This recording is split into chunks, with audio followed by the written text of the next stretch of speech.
I was in a horrific accident and left unconscious. The doctors called my parents. They said, "She's not our real daughter. We owe her nothing." My sister texted, "Can you pay my car off? You're probably going to die anyway." Then left me to die alone.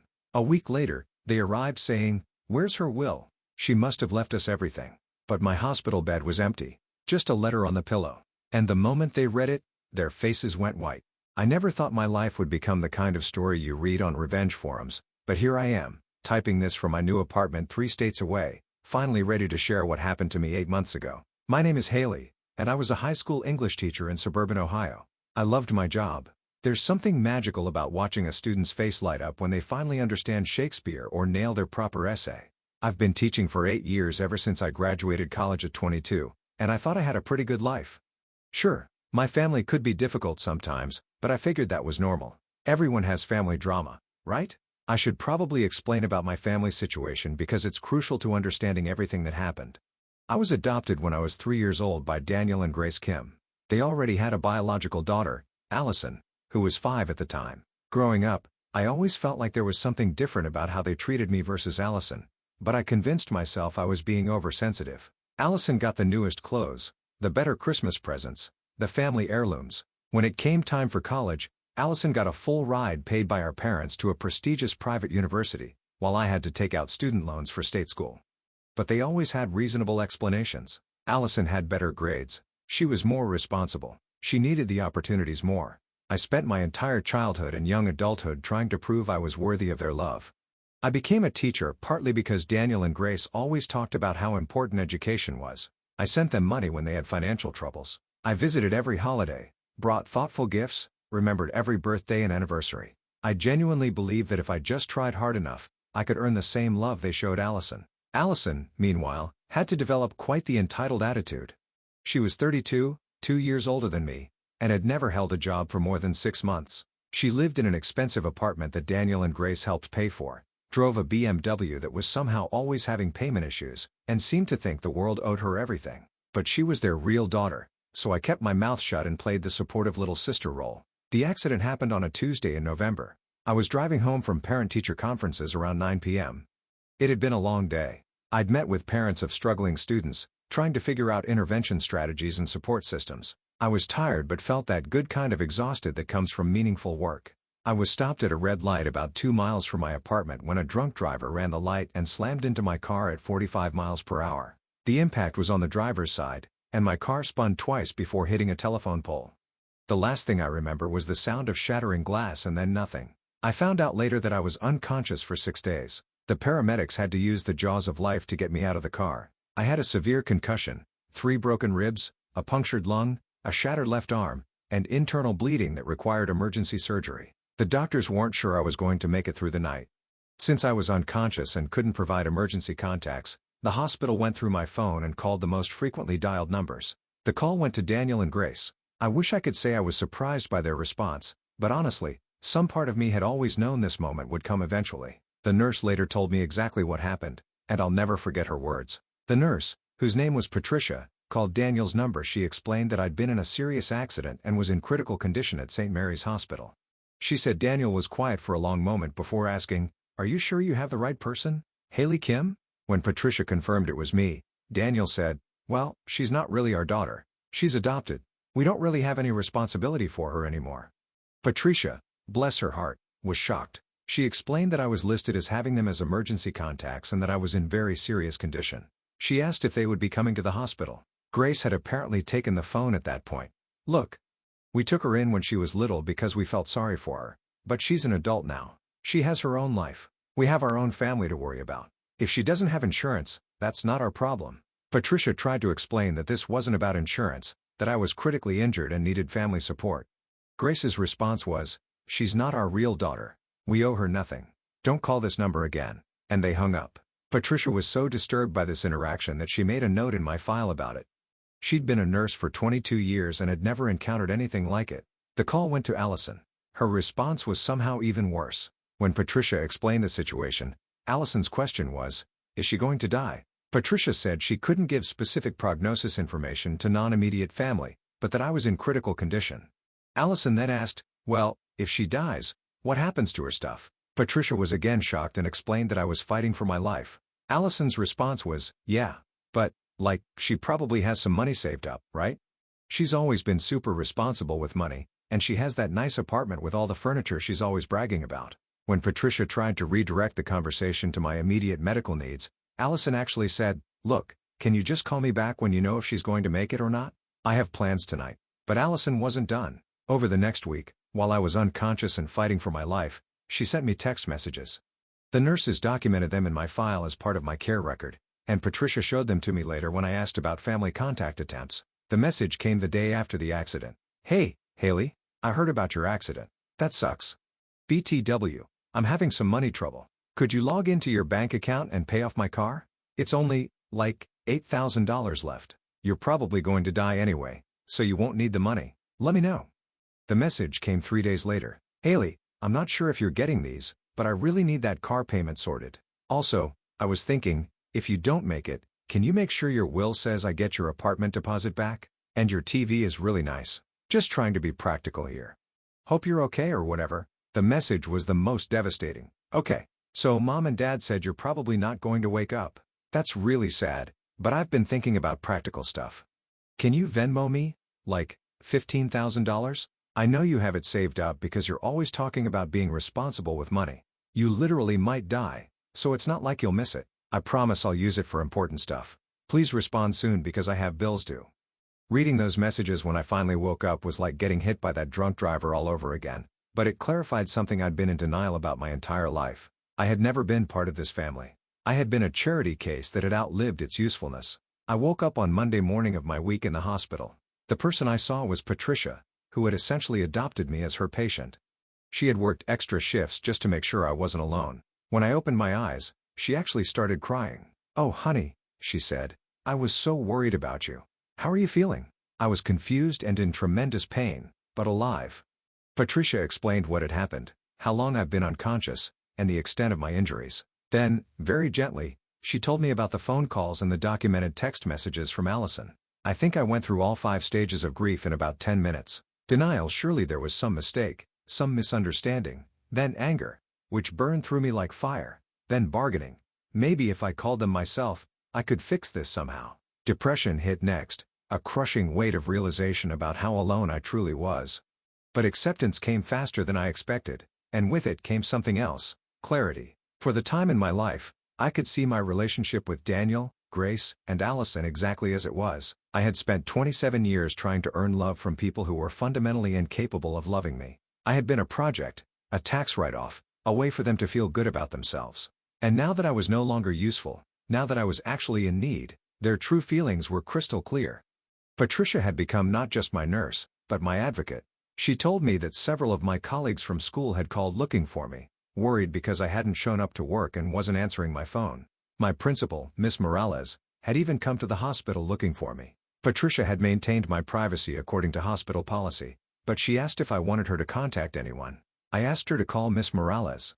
When she arrived that afternoon, she took one look at me and immediately teared up. Haley, honey, we've been so worried. What can we do? How can we help? It was then that I realized something remarkable. I did have a family. It just wasn't the one I'd been born into or adopted into. My colleagues at school had been more concerned about my well-being in 1 week than Daniel, Grace, and Allison had been in 27 years. Over the next few days, while I continued recovering in the hospital, a parade of people came to visit me. Fellow teachers brought flowers and homemade soup. Students made get-well cards. Parents of kids I taught sent care packages. The janitor, Mr. Peterson, came by every day just to chat and make sure I wasn't bored. These people, who had no biological obligation to care about me, were showing me more love and support than my family ever had. But Daniel, Grace, and Allison had no idea about any of this. In their minds, I was still alone in that hospital bed, probably dying with no one else in the world who cared about me, which is probably why they felt comfortable doing what they did next. On Friday of my week in the hospital, exactly 12 days after they told the nurse they owed me nothing, Patricia came into my room with a strange expression on her face. Haley, she said, you're not going to believe this, but your adoptive parents and sister are in the waiting room. They're asking to see you and demanding information about your condition. They seem very urgent. I was sitting up in bed, eating lunch and working on lesson plans on my laptop. I was still in significant pain and would need weeks of physical therapy, but I was clearly on the mend. Most importantly, I was no longer the helpless, dying person they thought I was. What exactly are they saying? I asked. Patricia looked disgusted. They're asking about your will. Your sister keeps talking about your final arrangements and whether you've sorted out your affairs. Your adoptive father asked me directly if you'd signed any legal documents while you were here. A plan began forming in my mind. It was probably petty, but after reading Allison's text messages about my impending death and their refusal to even visit when they thought I was dying, I felt entitled to a little pettiness. Patricia, I said, I need to ask you for a huge favor, and I promise I'll explain everything afterward. She sat down, intrigued. Can you tell them that visiting hours are over for today, but they can come back tomorrow morning at 9 a.m.? And can you not mention that I'm awake and recovering well? Don't lie. Just don't volunteer the information. Patricia grinned. Honey, after what they put you through, I'd be happy to help. What are you planning? That evening, I started making some initial inquiries about my options. I called Miss Morales. Haley, how are you feeling, dear? Much better, I said. Listen, I need to ask you about something important. That transfer request I put in last year to the district in Colorado, is that still something that might be available? Miss Morales was quiet for a moment. Well, funny you should ask. They actually called me just last week asking if you were still interested. It's a great opportunity, teaching AP English at a high school in Boulder, beautiful area, significant pay increase. But, Haley, you just had a major accident. Are you sure you're thinking clearly about this? I'm thinking more clearly than I have in years, I said. Can you tell them I'm very interested and ask about timing for next school year? Of course, honey. Are you sure you're okay? This seems sudden. I gave her an abbreviated version of what had happened with my family. Miss Morales, who had met Daniel and Grace at various school functions over the years, was appalled but not surprised. You know, she said, I always got a strange feeling from them. They never seem very proud of you, which was bizarre because you're one of our best teachers. I'm sorry, Haley, but I think a fresh start might be exactly what you need. My call was to my lawyer, though I'd only used him once before to review my apartment lease. I explained my situation and asked about changing my will and other legal documents. Haley, I'm so sorry this happened to you. What you're describing is unfortunately not as uncommon as you'd think, but it's still shocking. Let me ask you something. Do your adoptive parents and sister know about your savings? Allison seems to think I have money saved based on her text messages, but I don't think any of them know how much. I had been diligent about saving money since college, partly out of necessity due to my student loans, but partly because financial security felt crucial when you couldn't count on family support. I had about $45,000 in savings and another $30,000 in retirement accounts. And they're currently beneficiaries of your will? Actually, yes. I have a will that leaves everything to Daniel and Grace with Allison as a secondary beneficiary. I made it when I was 22 and just thought that's what you were supposed to do. Leave everything to family. We need to change that immediately. Who would you like to designate instead? I thought about it. I'd like to set up a scholarship fund for students in my school district who want to pursue teaching degrees. Can we do that? Absolutely. That's a beautiful way to honor your experience and help future educators. We can set it up so that the scholarship is managed by the school district, and we can name it after you if you'd like. I can have the paperwork ready for you to sign once you're discharged. I'd like that very much. While I was making these calls and planning my future, something else was happening that I didn't find out about until much later. Allison, it turned out, had been doing some investigating of her own. After sending me those horrible text messages about paying off her car and essentially asking for my death money, Allison had apparently started getting nervous that I wasn't responding. Not because she was worried about my health, mind you, but because she was worried I might die without taking care of her financial needs. So she did what Allison always did when she wanted something. She enlisted Daniel and Grace to help her get it. According to what I learned later from Miss Morales, who heard it through the local gossip network, Allison had gone to Daniel and Grace 3 days after the accident with a plan. She told them that she was worried I might die without a proper will or that I might have debts that would eat up any inheritance. She convinced them that they needed to get to the hospital and find out what my financial situation was, not because they cared about me, but because they wanted to protect what was rightfully theirs. The 3 of them had actually spent several days calling the hospital, trying to get information about my condition and my legal status. They've been frustrated by HIPAA privacy laws, which prevented the hospital from giving them detailed information since they'd already established that they considered me not really family. But Allison was persistent.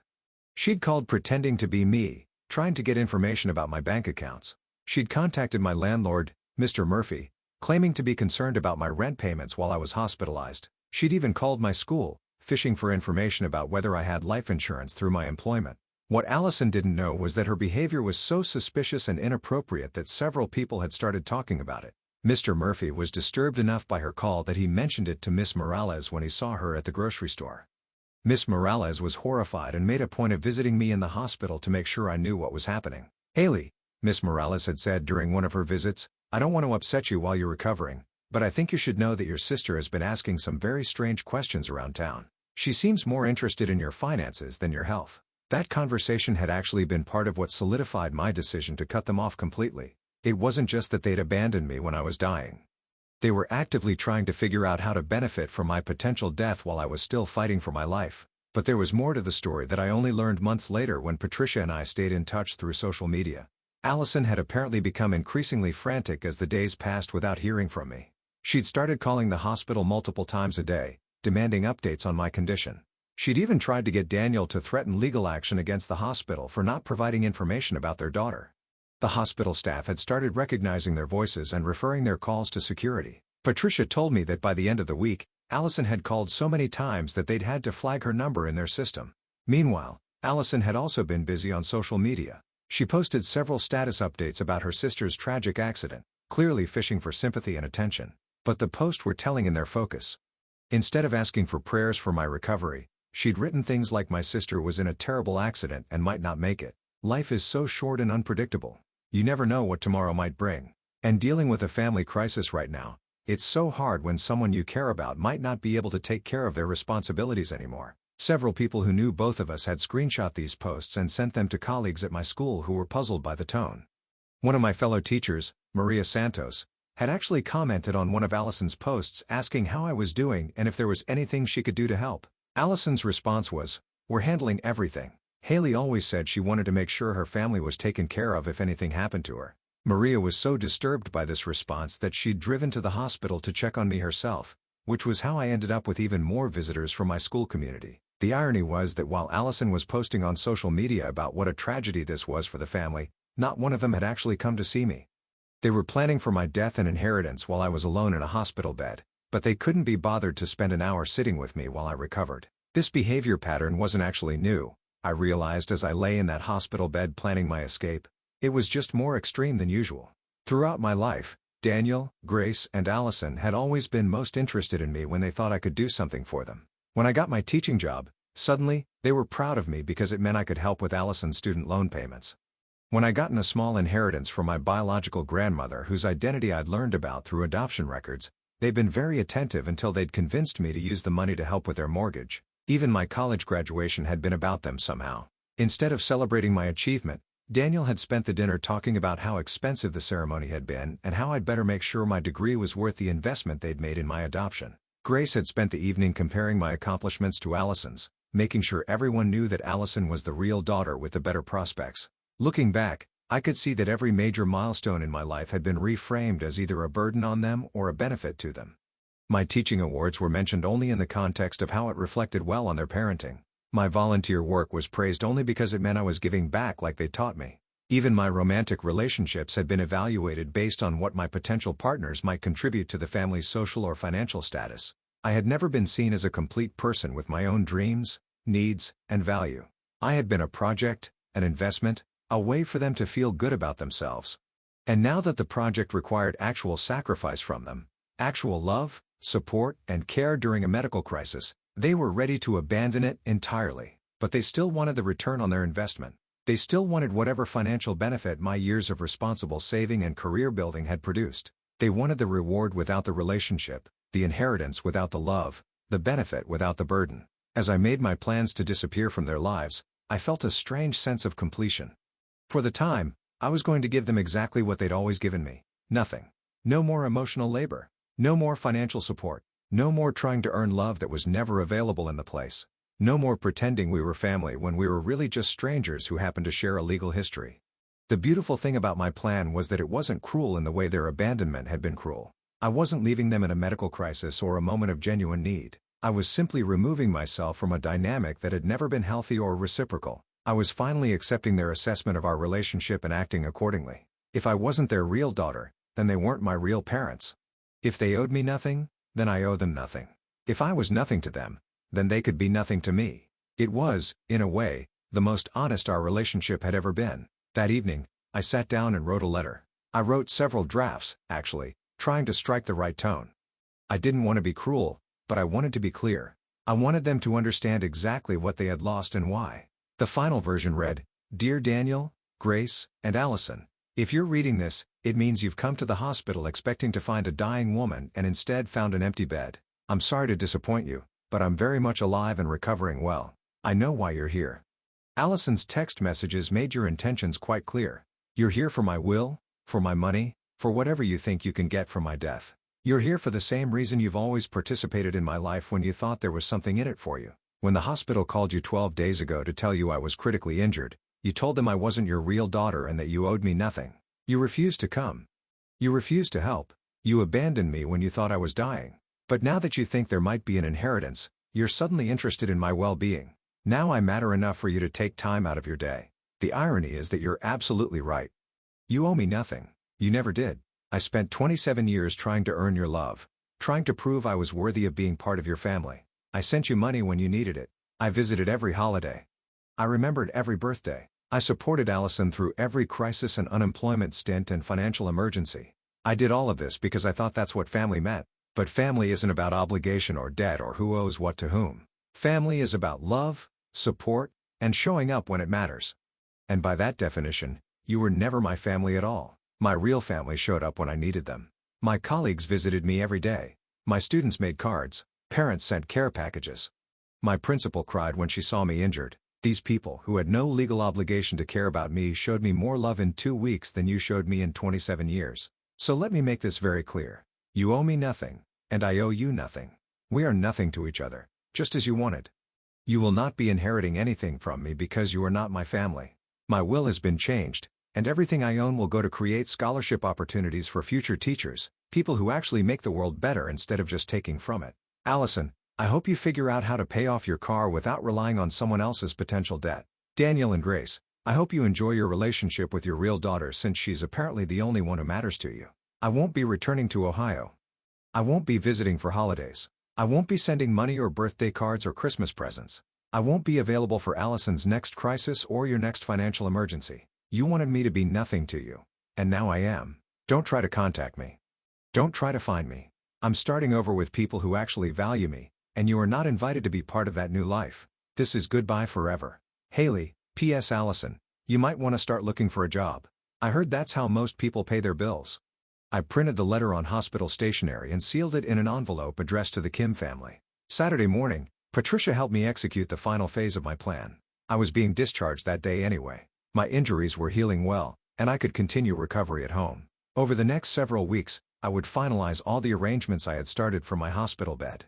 At 8:30 a.m., Patricia helped me gather my things and walk out of the hospital through a side exit. We went to her car where I waited while she went back inside. At exactly 9 a.m., when visiting hours began, Daniel, Grace, and Allison arrived at the hospital. Patricia later told me they were dressed nicely, almost like they were going to a business meeting rather than visiting a sick family member. They asked to see me and inquired about my condition. Patricia told them that my condition had changed overnight and that they should go to my room, room 237, where they would find everything they needed to know. They rushed to the room, probably expecting to find me either dead or dying, ready to sign over my assets to them. Instead, they found an empty bed, freshly made, with a single envelope on the pillow. Patricia watched from the nurse's station as they read the letter. She said Daniel's face went completely white. Grace sat down heavily in the bedside chair, looking like she might faint. But Allison's reaction was the most telling. She started looking around the room frantically as if I might be hiding somewhere, as if this might all be some elaborate joke. "Where is she?" Allison apparently shouted. "Where did she go?" Patricia walked over calmly. "Miss Kim was discharged this morning. She's recovered quite well from her injuries. But where did she go?" Grace asked. "She can't just disappear. I'm not able to share patient information," Patricia said. "But I can tell you that she seemed very happy and excited about her new plans." According to Patricia, they stayed in my empty room for almost an hour reading and rereading the letter, making phone calls, and arguing with each other. Allison kept insisting there had to be some mistake, that I wouldn't really cut them off completely. Daniel kept saying they should call their lawyer to see if they could contest my new will. Grace just sat there in shock. Finally, hospital security had to ask them to leave because they were disturbing other patients with their loud arguing. Over the following months, I put my plan into action methodically. I finished the school year in Ohio, giving my students and colleagues proper closure. I worked with my lawyer to finalize my new will and set up the scholarship fund. I applied for and was accepted to the teaching position in Colorado with a start date for the new school year. I found an apartment in Boulder, arranged for movers, and systematically relocated my entire life. The process took 4 months of careful planning, but it was thorough and permanent. I've been in Colorado for 4 months now, and it's been the best 4 months of my life. My new school is amazing. The students are engaged, my colleagues are supportive, and the administration actually values teachers. I live in a beautiful apartment with a view of the mountains. I've made new friends, joined a hiking club, and even started dating a fellow teacher named Michael who thinks I'm amazing just as I am. I've had no contact with Daniel, Grace, or Allison since that day, and I intend to keep it that way. They tried calling and texting for several weeks after I left, but I blocked their numbers. They somehow found my new email address and sent several messages, mostly variations of "you're being dramatic" and "family is family," but I blocked those too. The Haley Kim Memorial Scholarship for Future Educators was established 2 months ago. It provides $10,000 annually to a graduating senior who wants to pursue a teaching degree, funded by the interest from my savings, which allows the principal to remain intact and the scholarship to continue indefinitely.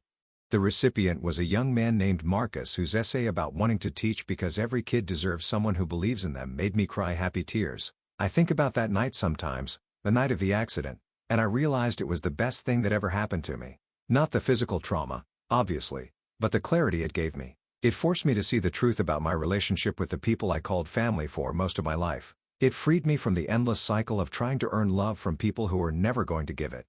I also think about Patricia sometimes and how one person's kindness can completely change someone's trajectory. She didn't have to take extra shifts to sit with me. She didn't have to document my family's horrible behavior. She didn't have to help me with my plan to escape. But she did all of those things because she saw someone who deserved better, and she decided to help make that happen.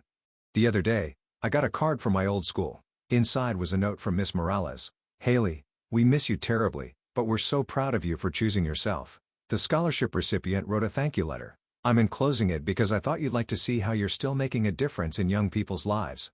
Reading that letter from Marcus, who had received the scholarship in my name, I realized something profound.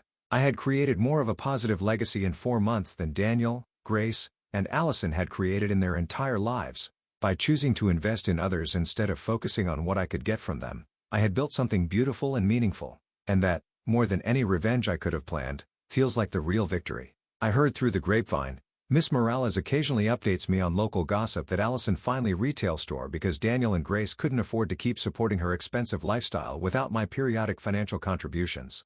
Apparently, she's quite bitter about having to work for a living. Daniel and Grace's house needs some expensive repairs that they can't afford, and they've been asking around if anyone knows how to contact me. But that's not my problem anymore. I have my own life now, full of people who chose to love me rather than people who felt obligated to tolerate me. Sometimes people ask me if I regret cutting off my adoptive family so completely. They think I should have given them a chance to make amends or that I should have tried harder to work things out. But here's what I tell them. When someone shows you who they are, believe them. When someone tells you that you don't matter to them, that they owe you nothing, that you're not really family, believe them. And then make decisions based on that truth rather than the fantasy of who you wish they were. I wasted 27 years trying to turn people who were incapable of loving me into the family I deserved. I won't waste another minute on that impossible task. Instead, I'm building the life I actually want, surrounded by people who see my value without me having to prove it constantly. I'm investing my energy in relationships that give back instead of ones that only take. And every morning when I wake up in my beautiful apartment, looking out at the Colorado mountains, I'm grateful for that drunk driver who crashed into my car. Not because I wanted to be hurt, but because sometimes it takes a catastrophic event to show you that the life you were living wasn't really living at all. The letter I left on that hospital pillow wasn't just a goodbye to Daniel, Grace, and Allison. It was a hello to the rest of my life, a life where I matter, where I'm valued, where I'm chosen rather than tolerated. And that's the most beautiful revenge of all, living well.